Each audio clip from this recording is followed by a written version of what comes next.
everybody, my name is Abby Kerns. I am a teacher in the woods. I support Sequoia Studio.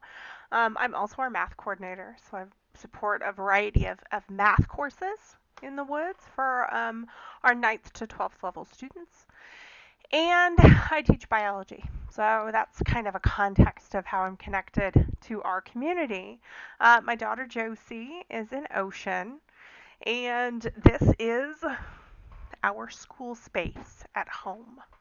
So I know that we all are in a variety of different places and different situations, but many of us are working from home and our kiddos are home with us.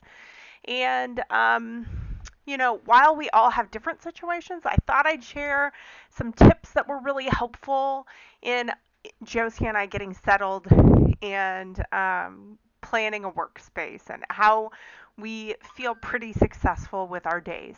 Okay, so I just accumulated 5 tips just, to be helpful. Okay, so my first tip for you working from home with your kiddos is to plan your space. We chose a guest room, so it's a room that we don't use a ton, but throughout the course of having to work at home in the spring and then some in the fall, we have changed and rearranged this space. And some of the changes were awesome, like moving our computer into this space. So I have a whole work table here, and then making sure that we have everything that Josie needs in here also. It was important to me that our workspace is together, and because space holds memory, and so this is our space that is for work.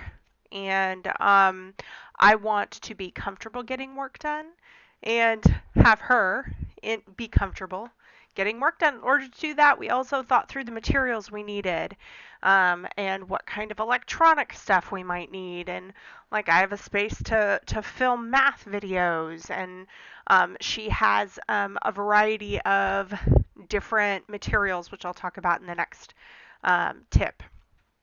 But another important piece of planning your space is this. I really recommend investing in headphones for each of the people that are working in your space. I find it far easier with these headphones on to really focus on what I'm doing, focus on the class that I'm interacting with or the video that I'm putting together.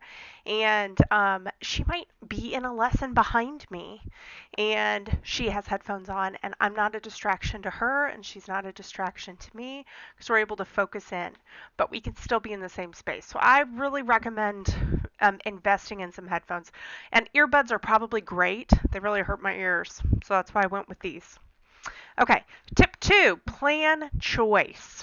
Okay, so think through the choices you're going to make sure your kiddos know, the learners that live in your house, the choices that they know are available to them.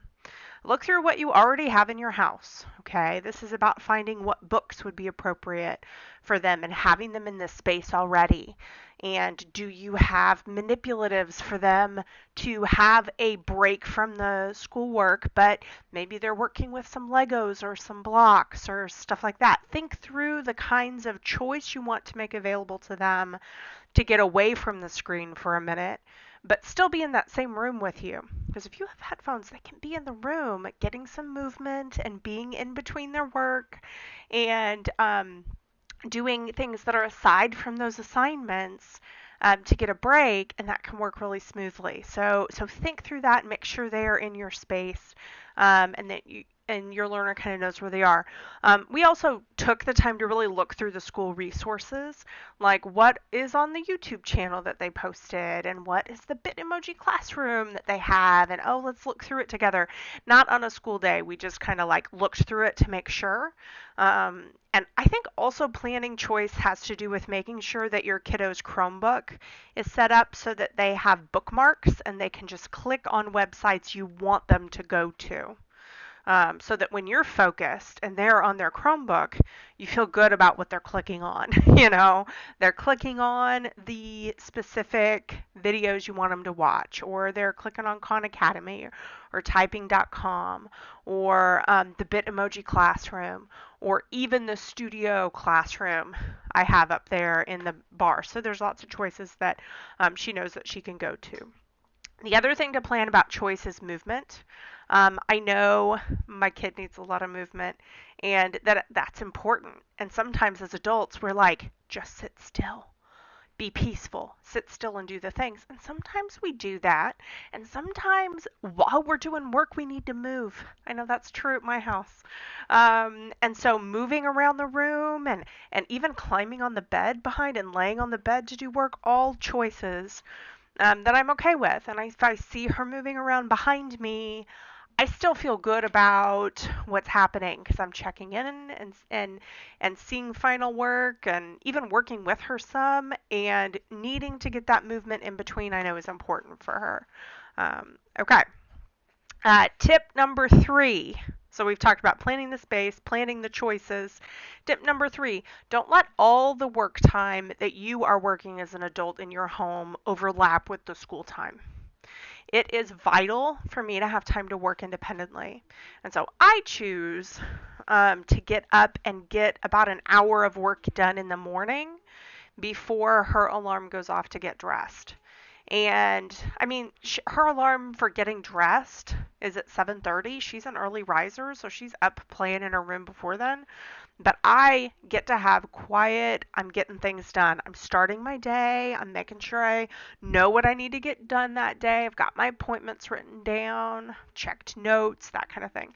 So that helps me to feel successful and in control of my work, so that when we get to the part of our day where we're working together in the same space, um, I can take a breath and not feel as much anxiety about when my plans are interrupted, because they are, and that's okay.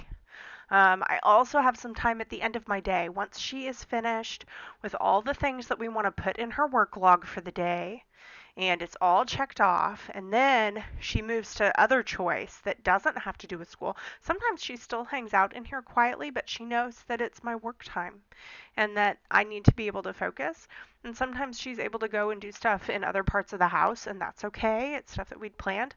But for me, bookending my day with time that I get to focus and either be on my own or really know that I'm not going to be disturbed is important. Okay, 2 more tips. Tip number 4, speak into reality the things you want your kids to remember. I want my kid to remember, I really love getting to work with you at home. I really love getting to spend time with you here. How cool that we get to do this. This will not be forever.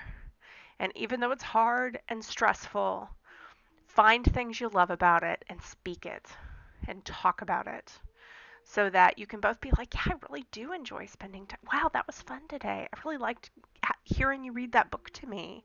Find the things that you enjoy and speak that positivity.